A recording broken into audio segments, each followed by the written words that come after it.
بسم اللہ الرحمن الرحیم۔ السلام علیکم۔ کسی دیہات میں ایک نابینا بڑھیا اور اس کی بیٹی رہتی تھی۔ باپ کے مرنے کے بعد اس کی بیٹی ہی بڑھیا کا واحد سہارا تھی۔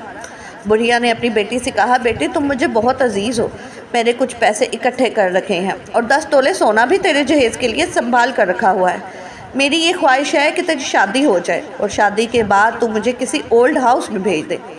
بیٹی علینا نے اپنی ماں سے صاف صاف کہہ دیا کہ میری زندگی میں تو ایسا ممکن نہیں ہے کہ میں خود تو اپنا گھر بسا لوں اور اپنی ماں کو اولڈ ہاؤس بھیج دوں۔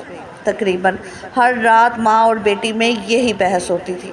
ماں شادی کی نصیحت کرتی جبکہ بیٹی انکار کر دیتی۔ ایک رات بڑھیا کے گھر چور آیا۔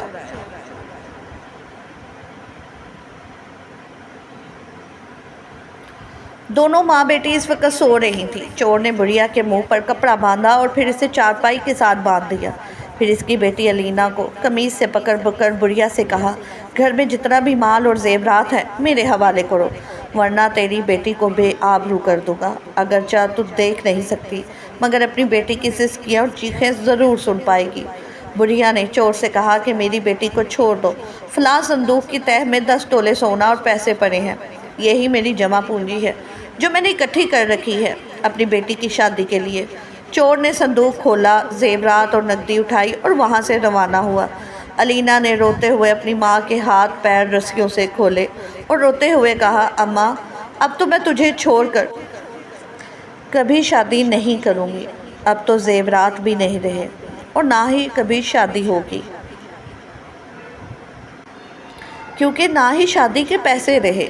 یہ کہتے ہوئے دونوں ماں بیٹی ایک دوسرے کے گلے لگ کر رونے لگی۔ اب وہ اپنا یہ غم نہیں بھولی تھی کہ نقاب پوش چور واپس آیا۔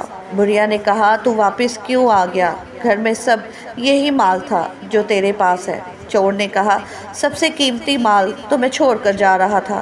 یہ کہتے ہوئے اس نے بڑھیا کو دوبارہ چارپائی کے ساتھ باندھا اور اس کے سامنے ہی اس کی نوجوان بیٹی کو داغدار کیا۔ اس کی بیٹی چیختی رہی، چلاتی رہی مگر کوئی اس کی مدد کے لیے نہ آ سکا۔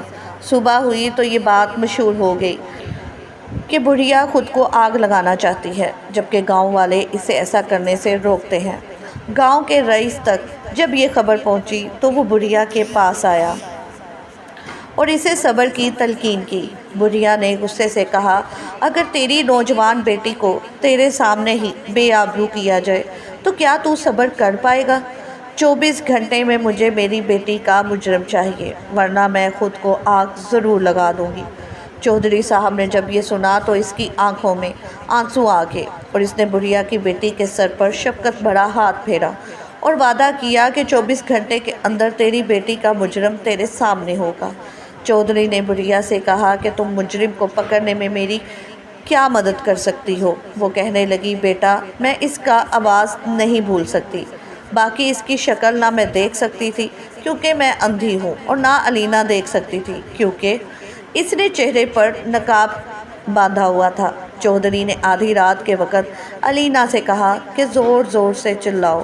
علینا نے چیخنا شروع کیا تو چودھری نے اپنے آدمی مختلف گھروں کے باہر کھڑا کر دیے جہاں تک اس کی چیخوں کی آواز سنائی دے سکتی تھی۔ انہیں گھروں کے سربراہ کو حاضر کیا اور کہا، جب لڑکی چلائی تھی تب تم مدد کے لیے کیوں نہ پہنچے؟ کچھ نے کہا کہ وہ گہری نیند میں تھے، کسی نے کہا ہمیں لڑکی کی آواز سنائی نہیں دی ورنہ ضرور آتے۔ صبح ہوئی تو چودھری نے اپنا قیمتی بیل ذبح کیا اور پورے گاؤں کے افراد کو کھانے کی دعوت دی۔ ہر ایک فرد کے سامنے بھنے ہوئے گوشت کا بڑا سا ٹکڑا رکھا۔ جب سب کھانا کھانے میں مشغول تھے تب چودھری بڑھیا کے ساتھ ہر ایک فرد کے پاس آتا اور باری باری سب سے پوچھتا اور سلام کرتا۔ وہ چودھری کے سلام کا جواب دیتے اور بڑھیا آواز پہچاننے کی کوشش کرتی۔ جب سب افراد نے سلام کا جواب دے دیا تو بڑھیا نے کہا، ان سب میں وہ آواز سنائی نہیں دی جو میرے کانوں نے پچھلی رات سنی تھی۔ چودھری نے اپنے خاص ملازم سے کہا کہ گاؤں کا کوئی فرد رہ تو نہیں گیا؟ ملازم نے کہا کہ امام مسجد کے علاوہ سب لوگ دعوت میں موجود ہیں۔ چودھری نے اسے بلوایا اور بڑھیا کے سامنے اس سے بات کی۔ بڑھیا نے رو کر کہا، خدا کی قسم یہ وہی آواز ہے جو میرے کانوں نے سنی تھی۔ امام مسجد کو پولیس کے حوالے کیا گیا مگر اس نے اپنے جرم کا اعتراف نہ کیا۔ جب مار برداشت نہ کر پایا تو بول اٹھا کہ یہ چوری میں نے ہی کی تھی اور اس چوری کی ذمہ دار تمام گاؤں والوں پر عائد ہوتی ہے،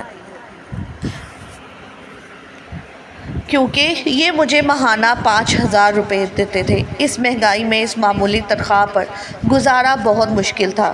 چودھری نے کہا، تو لڑکی کو داغدار کرنے کے لیے کس کا ذمہ دار ٹھہراؤ گے؟ امام مسجد کہنے لگا کہ شیطان مجھ پر غالب آ چکا تھا تو میں اس کے فریب میں آ گیا۔ چودھری نے کہا کہ کاش تو چوری کر کے واپس نہ آتا، میں تیری تنخواہ بڑھا دیتا، تجھے مالی طور پر مضبوط کرتا، مگر تو مڑ کر واپس آیا اور ایک لڑکی کی عزت بھی خراب کی۔ اس گناہ کی معافی نہیں ملے گی۔ اسے پولیس کے حوالے کر دیا گیا اور علینا کی شادی چودھری نے اپنے بیٹے کے ساتھ کر دی اور بڑھیا کو ماں کا درجہ دے کر اپنے گھر میں ہی ٹھہرایا۔ سبحان اللہ۔ ناظرین، اگر آپ کو یہ ویڈیو اچھی لگی ہو تو چینل کو لائک اور سبسکرائب ضرور کیجیے گا۔ شکریہ۔